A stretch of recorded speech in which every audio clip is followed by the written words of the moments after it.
The family of a Quebec teenager who died in a police shooting are launching a lawsuit against the city of Longueuil and its police force.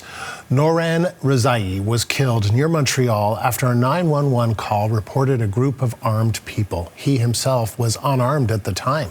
The case has drawn significant public scrutiny and prompted fears the investigation won't provide justice. The family and their lawyers spoke earlier today, and let's bring in the CBC's Hilary Johnson. But first, a warning, we will be showing video involving the shooting. Hilary, what can you tell us? So the family of that 15-year-old teenager and lawyers representing them spoke with the media today and announced that they will be launching a civil lawsuit. They have already filed it for $2.2 million against the city of Longueuil and then also against its police service because they say police officers acted with a disproportionate amount of force when they responded to a 911 call back on September the 21st, so just a couple of months ago.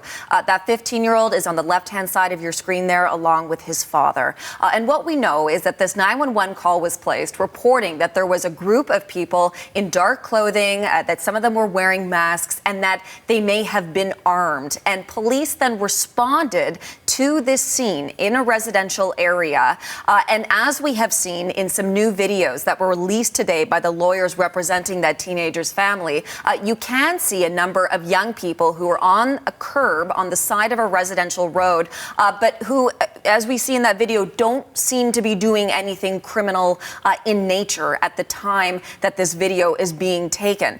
And we do now know from the independent body that looks at police interactions in the province of Quebec that they were not armed, that 15-year-old who died was not armed, that the only weapon recovered from the scene belonged to the police officer who had responded. And it is for those reasons that the family says that they are now suing, because they say only a matter of seconds elapsed from the time that the police officer arrived on scene to when their son was fatally shot. We are going to play a little bit of that video now that they released today, and of course a warning here, you can hear gunshots and at times also explicit language, but here is a little bit of what was released earlier today.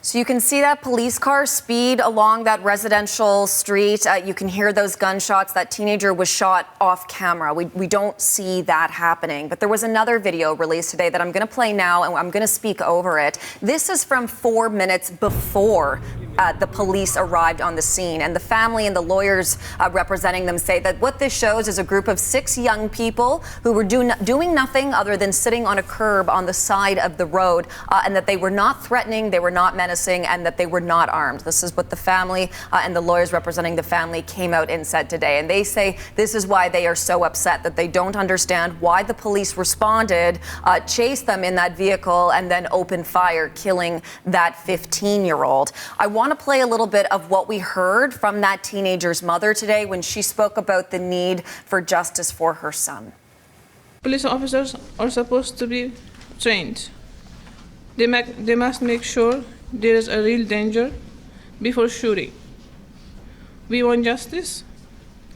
We want this officer to be punished, and the police department to take responsibility. This must never happen again.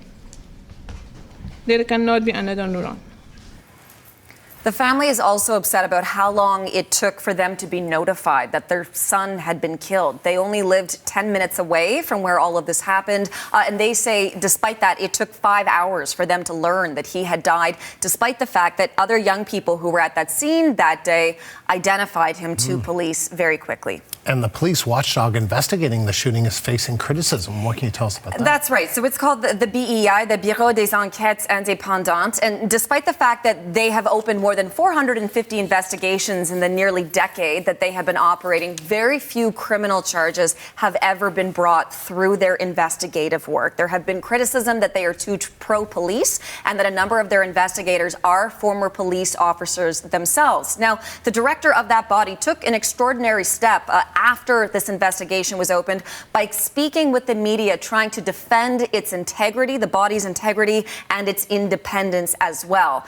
The lawyers today made it clear that this civil lawsuit is not directed at the BEI, but said that they do have concerns about how independent their investigation is, that they feel that there is a need for justice.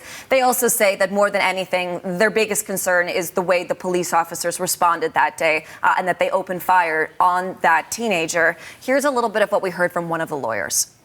They will say that this was a high-risk intervention because of the possible presence of armed, but they have to act accordingly. They have to plan it. They have to have backup. It's only there was supposed to be a group of 15 to 20 people. So there arrived 2 police officers there, and they just arrived in the middle. And they, if there was the case, they put themselves in danger. They have to plan, and then they have to adapt to what they see. So one of the lawyers for the family there sort of calling into question the sequence of events or some of what we have heard from police. Certainly we will be watching for any further reaction, though, Andrew, to this story. Hillary, thank you. CBC's Hillary Johnstone.